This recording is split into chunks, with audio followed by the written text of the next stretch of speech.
Today we will talk about last topic of unit first, that is armature controlled DC servo motor, right?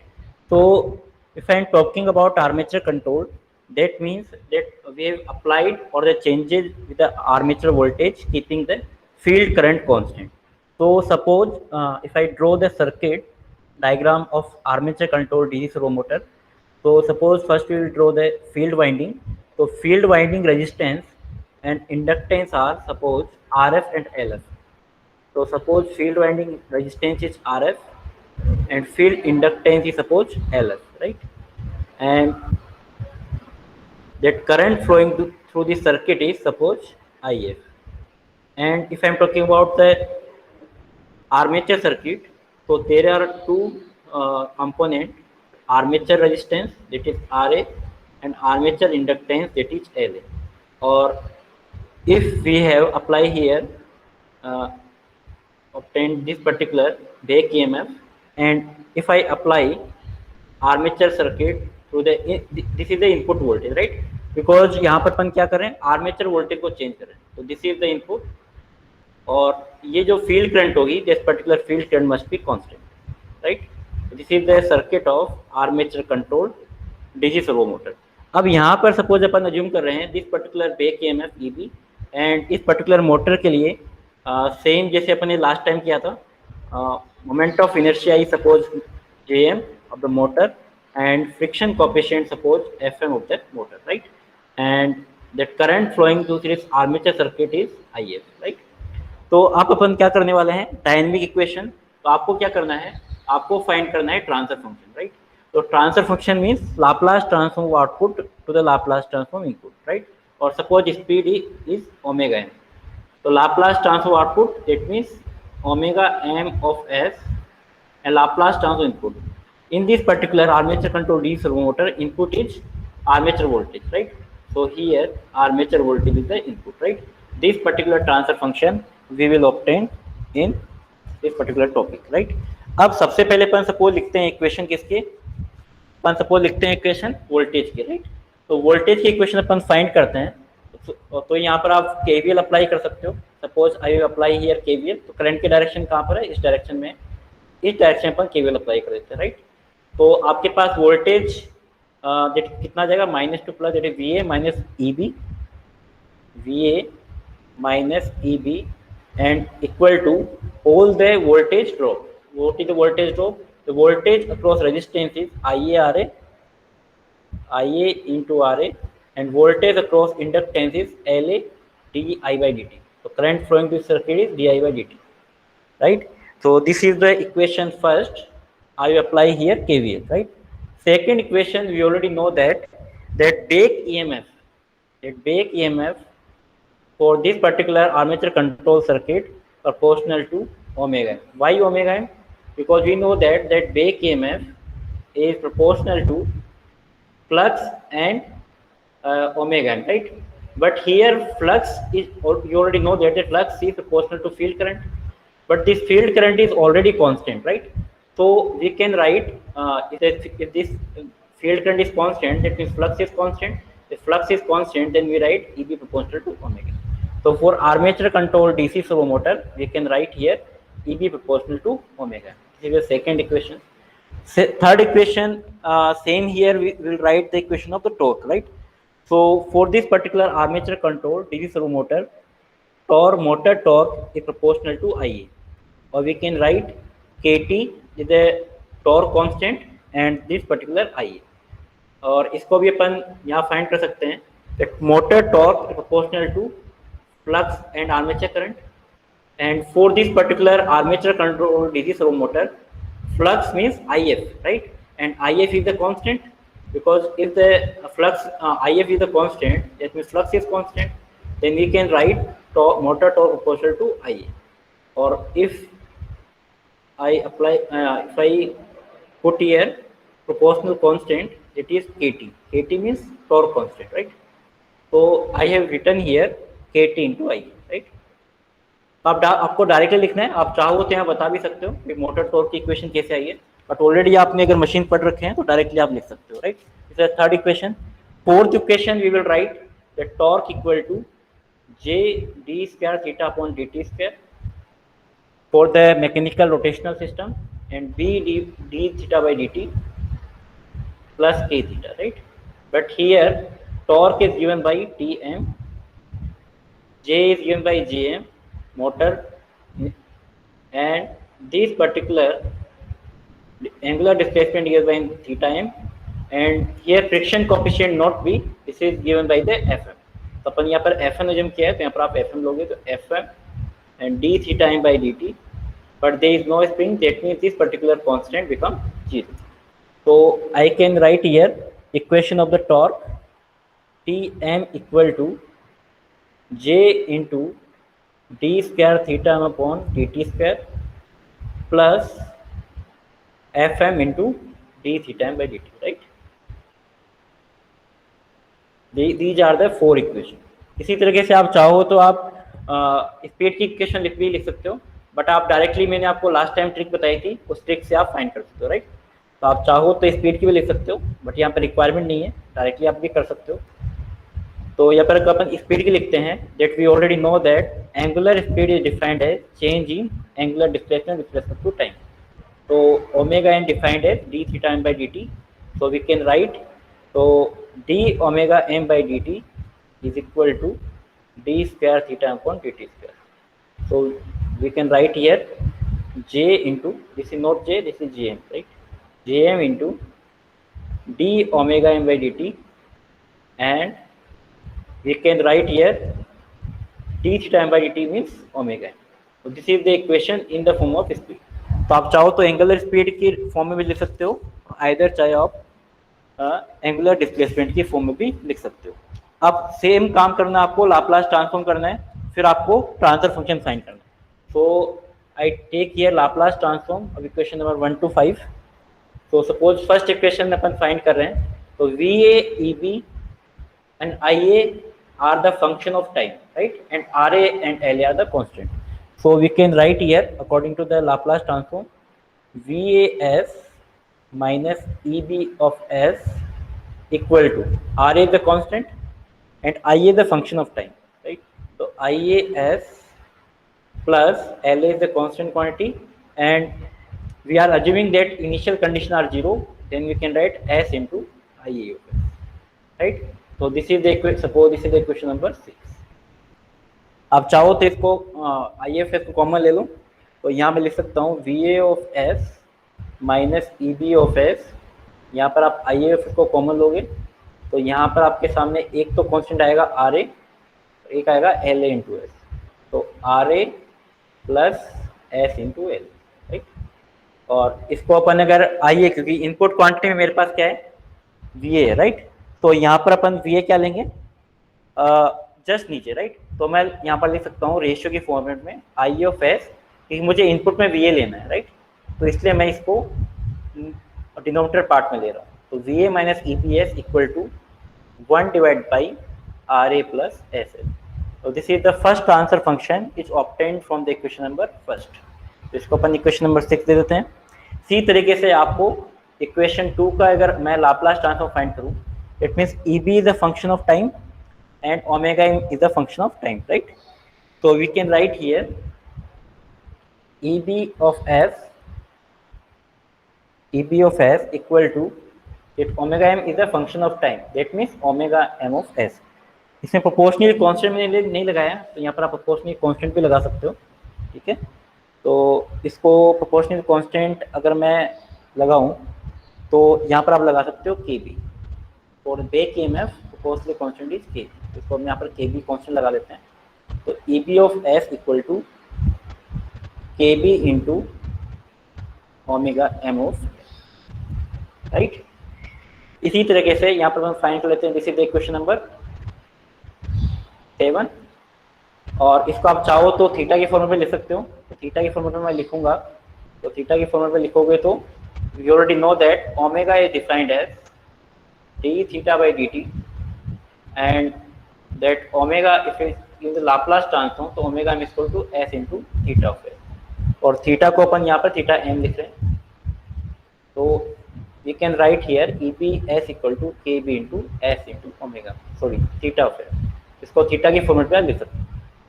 तो अपन दो equation find करेंगे, एक equation theta की format में और एक आपका ओमेगा की फॉर्मेट में, राइट। अब आपको फोर्थ इक्वेशन का लाप्लास ट्रांसफॉर्म चाहिए, तो Tm is the function of time, theta m is the function of time, and Jm and Fm are the constant. So we can write here Tm of S equal to Jm। अभी यहाँ पर आप initial जो condition है उसको कौन zero लेके चल रहे हो, तो इनिशियल कंडीशन अगर जीरो है तो इसका मतलब यहाँ पर लिख सकते हैं एस स्क्वायर इंटू थीटा होता है, राइट। बाकी जो वैल्यू जो जीरो हो जाएंगी, प्लस एफ एम इंटू, यहाँ पर भी आप इनिशियल कंडीशन जीरो है तो आप लिख सकते हो एस इंटू थीटा होता है, राइट। तो this is the number equation number 9, और इसको आप थीटा में से इसको कॉमन ले लीजिए। तो अपन मैं कॉमन लूंगा तो आपके पास आ जाएगा T M of S equal to, अगर मैं यहाँ पे थीटा एम ऑफ एस को कॉमन लेता हूँ तो यहाँ पर आपके पास आ जाएगा S square into G M, और यहाँ पर आपके पास आ जाएगा एस इंटू एफ, राइट। तो इसको अपन इक्वेशन नंबर मान लेते हैं इसको आप, क्योंकि यहाँ पर आपके इनपुट में जा रहा था थीटा टी, राइट। तो आपके आउटपुट थीटा है तो थीटा को आपका लेना है ऊपर लेना है, राइट। तो यहाँ पर आप लिख सकते हो थीटा एम अपॉन, क्योंकि आउटपुट में आपके पास थीटा होगा, right. Theta M upon T M of S equal to 1 upon S square G M plus S F, right. तो इसकी इक्वेशन मान लेते हैं अपन 9, राइट। थीटा अपॉन टी हो गया। अच्छा, अपन ने T M equal to K T into I A नहीं लिया, कोई बात नहीं, ये भी अपन ले लेते हैं। तो के टी और आई ए लेते हैं, तो K T is a constant, so we can write Tm of S equal to Kt into IF, right? तो यहाँ पर मैं एक और ट्रांसफर फंक्शन लिख सकता हूँ Tm of S upon IFS, ये कितना हो जाएगा equal to Tm of IFS which is Kt। तो इस पे इक्वेशन अपने 9 दिया है, तो इसके इक्वेशन दे देते हैं 10। तो आप देख सकते हो यहाँ पर अपने पास इक्वेशन जो है, अपन बात करें, एक तो मेरे पास 6 इक्वेशन आ चुकी है, और 1 सेकेंड, फिर क्वेश्चन नंबर 6, एक आपके पास ये ट्रांसफर फंक्शन आ गया है, एक आपके पास, अच्छा मैंने ट्रांसफर फंक्शन यहाँ पर 8 का नहीं लिखा है, तो ट्रांसफर फंक्शन 8 का भी लिख लीजिए। ट्रांसफर फंक्शन 8 के लिए यहाँ पर आपके पास थीटा आउटपुट में है, ठीक है। तो थीटा अगर इनपुट में जाएगा तो यहाँ पर आपके पास आ जाएगा E B upon theta of S, theta को कैंसिल करना है, theta of S equal to S into K B, ठीक है। एक आपके पास ये ट्रांसफर फंक्शन आ गया, इसको अपन 8 मान लेते हैं। तो इक्वेशन 6, 8, 9 और 10, राइट। अगर मैं इन चारों इक्वेशन को मल्टीप्लाई कर देता हूँ इस प्रकार से अपन ने लास्ट में किया था, तो आपके पास जो है ऑब्टेन नहीं होगा। क्यों नहीं होगा? क्योंकि यहाँ पर आपको देख सकते हो कि V A minus E B है, राइट। तो फिर आप कैसे करोगे, राइट। तो आपको इंडिविजुअली यहाँ पे करना पड़ेगा एक ट्रांसफर फंक्शन, राइट। तो सबसे पहले अपन फाइंड कर रहे हैं फर्स्ट ट्रांसफर फंक्शन के लिए 1 upon R A plus S L है। अब इसको समझना किस तरीके से कर रहे हैं। तो मैं फर्स्ट ट्रांसफर फंक्शन ले रहा हूँ, ये मेरे पास फर्स्ट ट्रांसफर फंक्शन है 1 upon R A plus S L, right. और यहाँ पर इनपुट में देखो, इनपुट लाप्लास ट्रांसफॉर्म आउटपुट है, लाप्लास ट्रांसफॉर्म इनपुट। तो आउटपुट में क्या है, आई ऑफ एस, यहाँ मैंने लगा दिया है आई ऑफ एस, यही आएगा। और इनपुट में क्या आएगा, V A minus E B, यहाँ मैंने लगा दिया वी ए माइनस, एक एक को आपको इजीली सोल्व करना है। तो V A minus E B, right, ये मेरे पास इनपुट हो गया। ये इक्वेशन नंबर 6 सोल्व होगी। उसके बाद में है अब आई ए की टर्म्स को आपको देखना है। आई ए की टर्म्स कहाँ पर है, आई ए इक्वल टू, आई ए की टर्म्स यहाँ पर ये T M S upon I S, ये आपको आई ए की टर्म दिख रही है। लाप्लास टर्म तो आउटपुट है, लाप्लास टर्म इनपुट। तो आई ए तो आपका इनपुट हो गया, और यहाँ पर आपके पास आउटपुट में क्या मिल रहा है, टी एम मिल रहा है, राइट। तो यहाँ मैं मान लेता हूँ output T M of S, और I A T M Laplace term output और इनपुट ये कितना हो गया, के टी, राइट। तो आउटपुट अपन इनपुट, इक्वेशन नंबर 10 भी आपके सोल्व होगी, राइट। उसके बाद में देखो टी एम कहाँ पर है, टी एम है यहाँ पर इस पर्टिकुलर इक्वेशन में, राइट। तो आउटपुट में क्या आएगा, थीटा एम आएगा। तो एक और मैं ट्रांसफर फंक्शन ले लेता हूँ, यहाँ पर एक और गेम ले लेता हूँ। तो यहाँ पर आउटपुट में आपके पास है that is theta M of S, theta M S. और यहाँ पे आपके पास ट्रांसफर फंक्शन है 1 upon S square G M plus S S M, ये आपके पास ये ट्रांसफर फंक्शन आ गया, तो ये भी आपके पास सोल्व हो गया। अब आपके पास एक और ट्रांसफर फंक्शन बच रहा है E B upon theta M S. अब ई बी तो आपको कहीं दिख नहीं रहा है, ई बी तो कहीं नहीं दिख रहा है, तो इसका मतलब आपके पास ई बी कैसे आएगा, ई बी कैसे आएगा, आपको यहाँ पर ई बी सप्लाई करना पड़ेगा, राइट। तो ई बी कैसे सप्लाई करना पड़ेगा, यहाँ पर आपको समिंग पॉइंट लगाना पड़ेगा। और ये समिंग पॉइंट अपन क्यों लगा रहे हैं, बिकॉज आपको ई बी यहाँ पर ऑब्टेन नहीं हो रहा है। तो अगर मैं एक इनपुट दे दूँ V A, right, this particular input is V A, और यहाँ इनपुट देता हूँ सपोज मैं ई बी, इसको मैं प्लस दे देता हूँ, इसको माइनस दे देता हूँ। अगर मैं यहाँ पे ई बी दे देता हूँ, राइट, तो E B of S, sorry V A of S minus E B S सब यहाँ पे फाइंड हो जाएगा। और ये E B upon theta of S जो है, डेट मीन्स कितना है, E B S divide by theta of S, मतलब लाप्लास ट्रांसफॉर्म आउटपुट है, लाप्लास ट्रांसफॉर्म, तो यहाँ पे आउटपुट है, ये इनपुट है, right.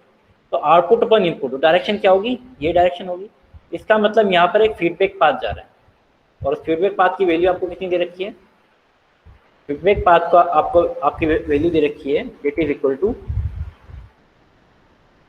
S into K B, this particular value is S into K B. दोबारा बता रहा हूँ, यहाँ पर आपको क्या डायरेक्टली जो है ई बी गिवन नहीं है, राइट, तो ई बी कहीं भी आपको नहीं दे रखा है, तो ई बी आपने यहाँ पर अज्यूम किया। तो वी ए और ई बी को अगर आप समिंग पॉइंट से प्लस करोगे, तो प्लस और माइनस साइन लगाया है, तो यहाँ पर आपका V A minus E B find होगा, ठीक है। तब जाके आप क्या कर सकते हो, theta M upon E B जो है यहाँ पे ले सकते हो। That means in armature control DC servo motor we can apply here back EMF, क्योंकि के बी किसके लिए आ रहा है, back EMF.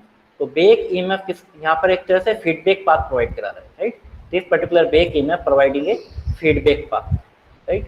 So in this particular method we apply here feedback with value of s into kb, right. So this is the block diagram of armature control DC servo motor। तो इस तरह से आप ब्लॉक डायग्राम जो है बना सकते हो, राइट। अब आपको एक ब्लॉक डायग्राम बनाने के बाद में आपको ट्रांसफर फंक्शन फाइंड करना है। तो इस ब्लॉक डायग्राम का ट्रांसफर फंक्शन आप इजीली फाइंड कर सकते हो। तो सबसे पहले आपको क्या करना है, ये तीनों जो है सीरीज ब्लॉक्स है, राइट। तो सीरीज ब्लॉक्स में आप क्या कर सकते हो, मल्टीप्लाई कर सकते हो। सपोज ये आपके पास G1 है, ये G2 है और ये G3 है, तो आप क्या कर सकते हो, overall gain is defined as multiplication of G1 G2 G3। यहाँ G इक्विवेलेंट आपके पास फाइंड हो जाएगा, G equivalent equal to G1 into G2 into G3, ये फाइंड हो जाएगा। तो यहाँ पर आप तीनों को मल्टीप्लाई कर दो सबसे पहले, तो मल्टीप्लाई करूँगा तो यहाँ पर आपके पास जी इक्विवेलेंट आ जाएगा। देखो जीवन मेरे पास क्या है,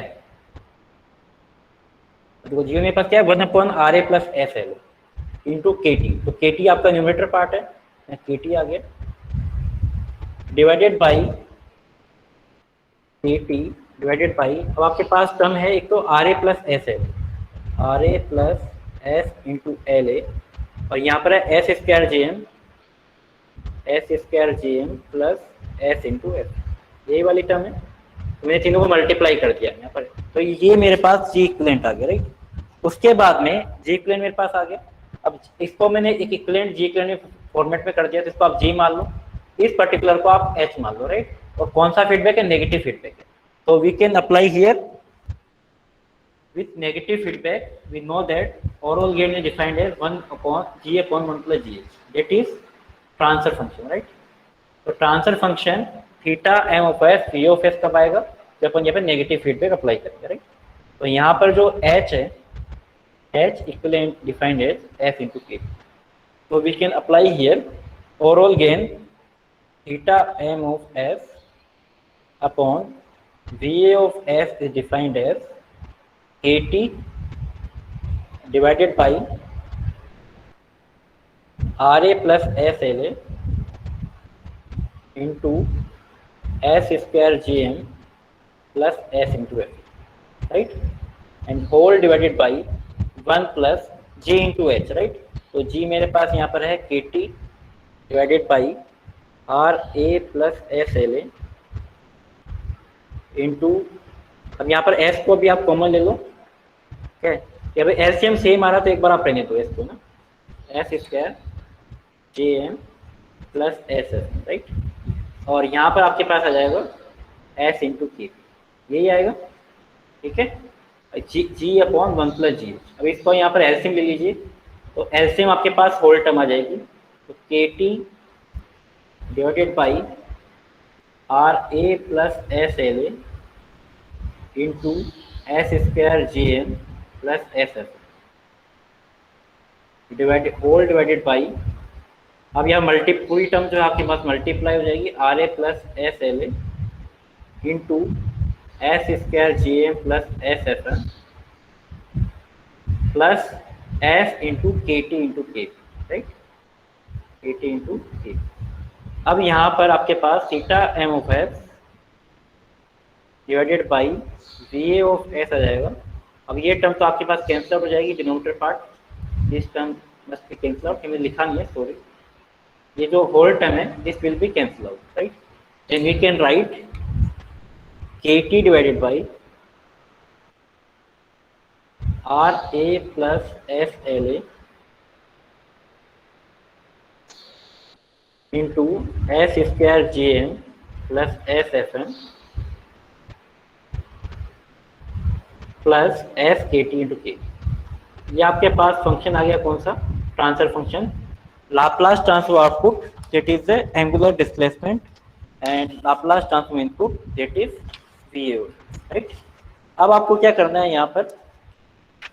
यहाँ पर एक अपन कांस्टेंट रिज्यूम कर लेंगे, ठीक है, और एक अपन यहाँ पर एक कंडीशन लेके चलेंगे जिससे अपन अपने पास जो है, ये ऑलरेडी ट्रांसफर फंक्शन है, इसका मतलब ये नहीं है कि ट्रांसफर फंक्शन, ये ट्रांसफर फंक्शन अपने पास फाइंड हो चुका है, राइट। अब अपन क्या है, कुछ स्टैंडर्ड जो है यहाँ पर जो ऑब्जर्वेशन ये देखा गया है, तो एल ए की जो वैल्यू जो है आर ए के रिस्पेक्ट में बहुत कम होती है, right. L A is very less than with respect to R A, right. तो यहाँ पर अपन क्या करेंगे, आर ए को नेग्लेक्ट कर देंगे, तो आर ए जो sorry not R A, L A को नेग्लेक्ट कर देंगे, राइट, एल ए की वैल्यू कम है, तो इस पर्टिकुलर पार्ट को अपन नेग्लेक्ट कर देंगे, ठीक है। इसका मतलब जो इक्वेशन आएगी मेरे पास that is become theta M of S, ये ट्रांसफर फंक्शन ऑलरेडी आ चुका है, राइट, इसमें अपन कुछ अप्रोक्सीमेशन कर, theta M force V F equal to K T divided by R A. अब आर ए को मल्टीप्लाई करूंगा एस स्क्वायर जी एम को, तो यहाँ से आप एक एस और कॉन्स्टेंट ले लो, कॉमन ले लीजिए, यहाँ जाएगा एस इंटू आर ए, और इसमें टर्म मेरे पास क्या बचेगी, एस इंटू जी एम, तो एक एस आपका कॉमन आ गया, तो कितना बचेगा एफ एम, राइट।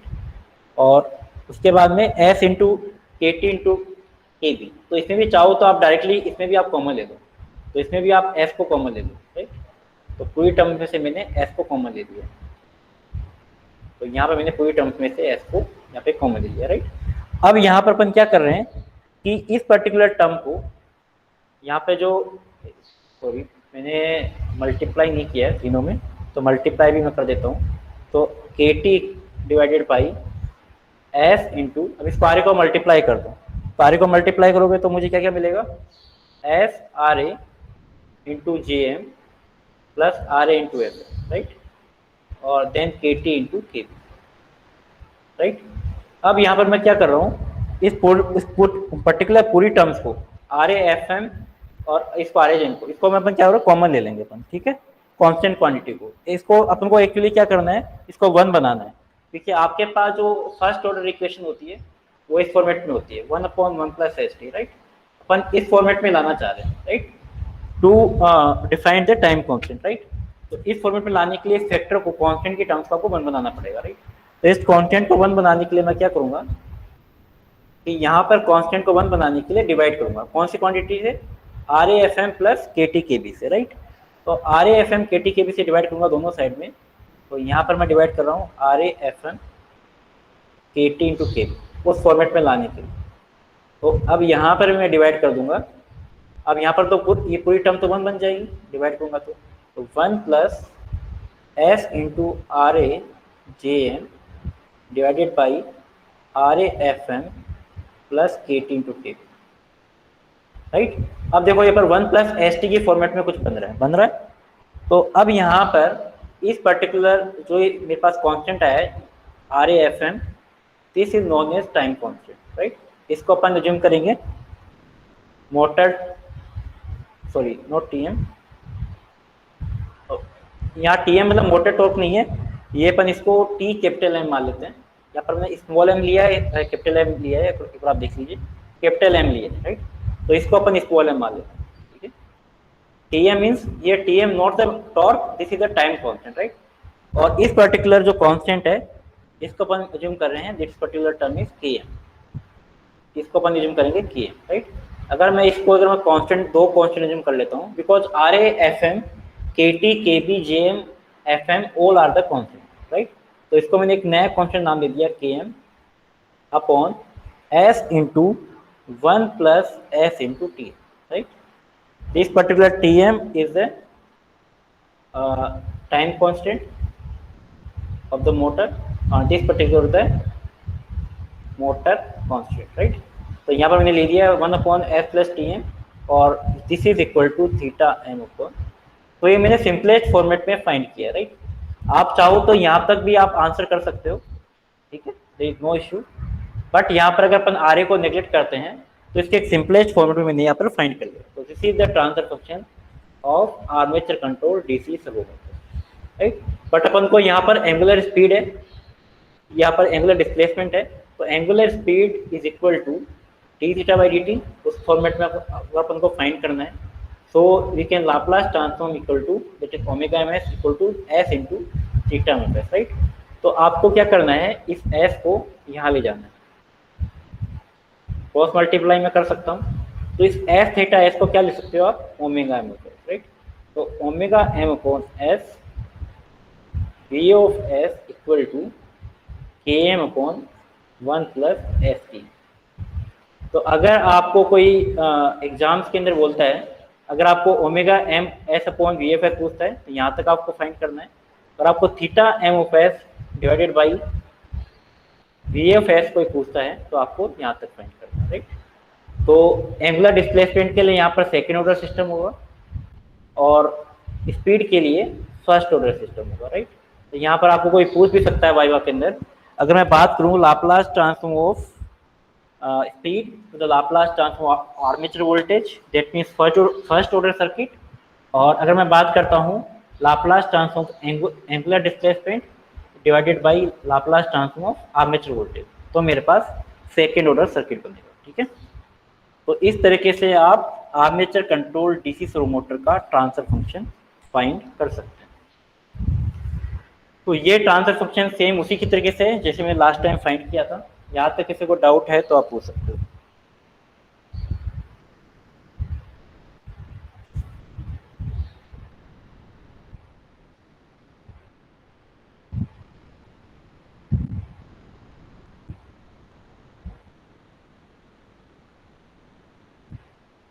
बुक में एल ए अपॉन आर ए को टाइम क्वेश्चन बताया।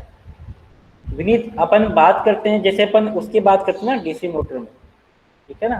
तो यहाँ पर अपन सिर्फ आर एल सर्किट की अगर बात करें, सिंपल आर एल सर्किट की, तो उसमें अपन एल ए प्लस आर ए को क्या करते हैं, टाइम क्वेश्चन करते हैं। जैसे यहाँ पर देखो, यहाँ पर अगर मान लो मेरे पास सीरीज आर सर्किट होता है, जैसे अपन इसकी बात करते हैं आर और L, series simple series R circuit होता है यूं वाला, तो अपन इसको अपन एल बाई आर कंसिडर करते हैं। But this particular circuit is not the only combination of R and L, right. अपन सिर्फ और सिर्फ किसकी बात कर रहे हैं, पूरे सिस्टम की बात कर रहे हैं, राइट। तो पूरे सिस्टम के आपके पास आर एफ भी है, एल एफ भी है, आर ए भी है, एल ए भी है, और अपन बहुत सारे कॉन्स्टेंट भी कर रहे हैं, राइट। अगर मैं इस पर्टिकुलर सर्किट की बात करूँ तो हो सकता है कि एल ए अपन आर ए अपन फाइंड कर सकते हैं इस पर्टिकुलर सर्किट के लिए, राइट। बट अगर मैं पूरे आर्मेचर कंट्रोल डीसी मोटर की बात कर रहा हूँ तो टाइम कॉन्स्टेंट मेरे पास यही होगा, राइट। तो depending upon the circuit, right, if we are assuming that series RL circuit of this particular circuit, right, not the whole circuit, then definitely L divided by R. But if I am talking about the whole DC servo motor, then this particular time constant we are assuming, right. Why this LA upon RA is not assuming? Second thing, because we are neglect here inductive part, right. Second reason is that we are neglecting here inductive part. That's why we did not count this particular L. This is the second reason. समझ में आ गया Vineet?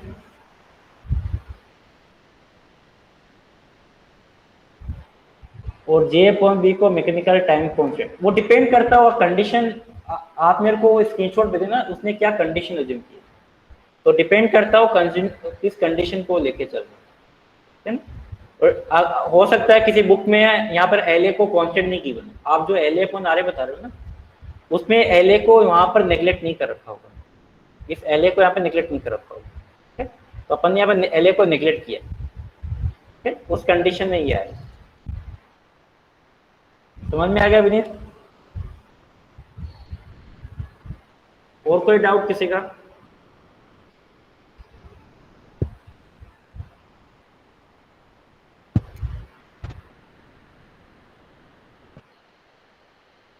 Clear है? अब देखो यहाँ पर जो unit first है वो कंप्लीट हो चुकी है। एल ए को निगलेक्ट क्यों करना है सर? एल ए को निगलेक्ट अपन कर नहीं रहे हैं। जब जब अपन डिजाइन करते हैं ना बेटा, तो डिजाइन करते वक्त ये ऑब्जर्व किया गया, तो इंडक्टेंस वैल्यू को रजिस्टिव की टर्म्स में अपन नेगलेक्ट करते हैं एज ए थ्योरेटिकल। अपन प्रैक्टिकली बात करें तो प्रैक्टिकली जो है पॉसिबल नहीं है सर, प्रैक्टिकली जो है एल ए भी काउंट होता है, बट अपन एक सिंपलेस्ट फॉर्मेट में लाने के लिए अपन रिज्यूम कर रहे हैं, बट ऐसा प्रैक्टिकली पॉसिबल नहीं है, ठीक है। थ्योरेटिकली अपन कर रहे हैं, but practically it is not possible that we are neglect here L A. एक अपन यहाँ पे एल ए को नेग्लेक्ट करके कुछ ऑब्जर्व करना चाह रहे हैं। अगर मान लो कि एल ए अगर बहुत कम होता है तो आपकी इक्वेशन क्या होगी? But practically it is not possible, ठीक है। तो कुछ चीजें अपन जो थ्योरेटिकली पढ़ते हैं वो प्रैक्टिकली एज इट इज नहीं होती है, ठीक है। और कोई डाउट?